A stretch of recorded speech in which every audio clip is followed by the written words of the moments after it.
Picture this. In a world where energy is the new black gold and nations are locked in a fierce battle for global market dominance, Canadian Prime Minister Mark Carney jets to Europe with promises of grandeur. But while he delivers speeches in Berlin about a bright future powered by Canadian energy, Donald Trump in the U.S. seals real deals, slaps tariffs that hit Canada hard, and cements his energy dominance. Is this the bold vision Canada needs, or a betrayal that leaves workers paying the price? Stick with me for this gripping analysis to uncover how this European tour exposes cracks in Canada's strategy and why it could cost us dearly if we don't act fast. You won't want to miss a second of this story. On his European tour, Prime Minister Mark Carney previews an ambitious investment plan, $500 billion in energy and port infrastructure. It's the clearest signal yet of his government's priority projects, expanding the port of Montreal, which operators say could generate $140 million annually, and reviving the port of Churchill in Manitoba to export liquefied natural gas, LNG, to global markets. We have a unique opportunity to enhance an existing asset, a port already shipping critical minerals to world markets, and take it to the next level, Carney declared. My phone's been blowing up. This is our government's #1 focus, building that infrastructure.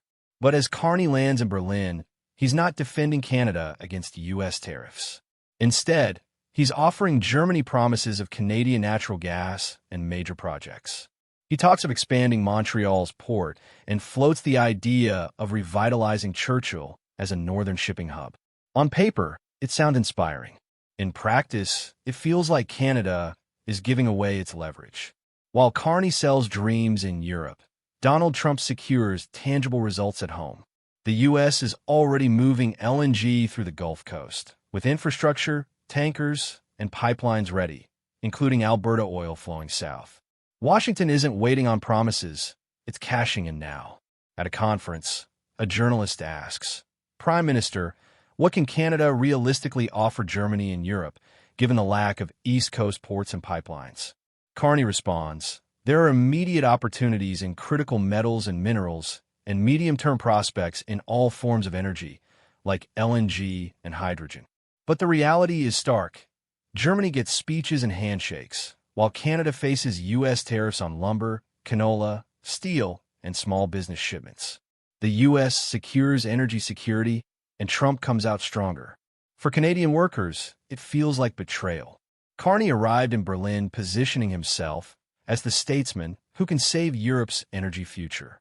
He spoke of LNG crossing the Atlantic, more export terminals on the East Coast, and reviving Churchill. German media gave a polite nod. Canadian media hyped it as a bold plan. For a moment, it seems promising. More business for Canada, right? But then you look at the U.S. Trump doesn't just promise, he delivers. Washington imposed new tariffs on Canadian goods, lumber, canola, steel, small business packages. This isn't just theory. In British Columbia, mills are cutting shifts. In the prairies, farmers lose markets overnight. In Ontario, manufacturers pay more to cross the border. Trump has operational LNG facilities, signed contracts with Europe, and flowing oil. Carney offers blueprints and promises for projects that don't yet exist, trapped in Ottawa's slow bureaucracy. Germany listens, smiles, and walks away without signing anything.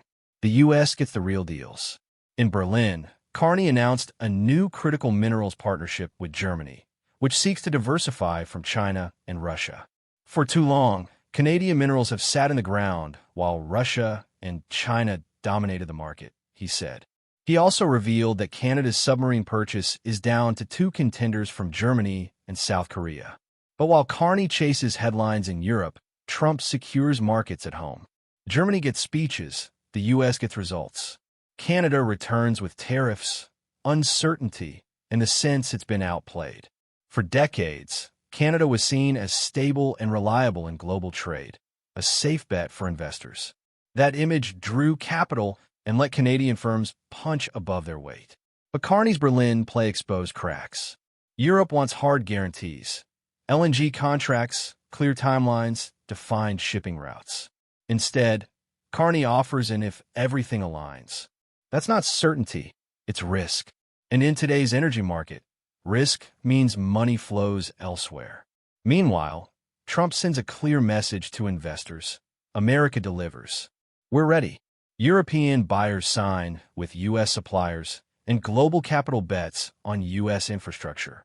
The damage to Canada isn't just economic, it's credibility. Carney left Canada looking like the country that talks big but can't deliver.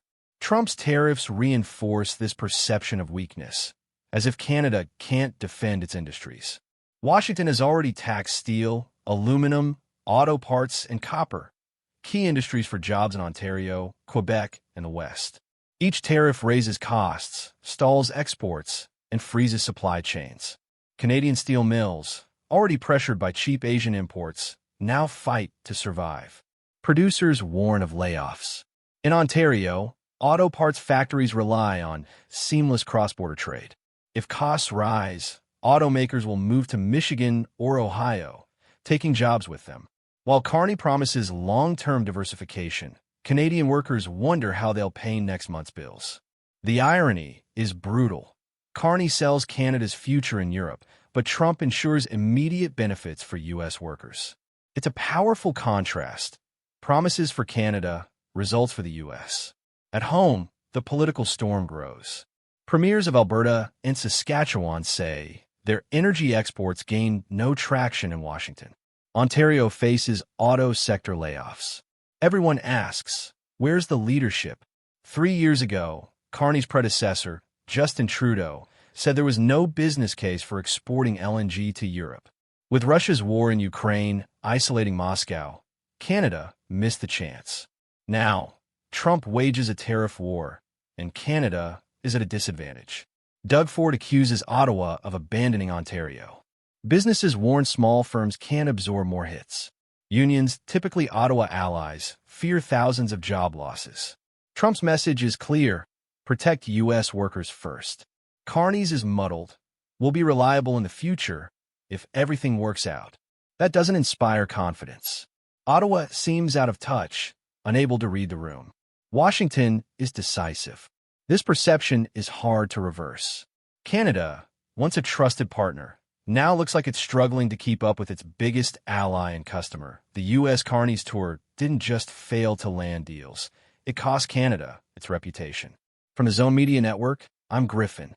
Visit American Zone for more news. Like, subscribe, comment.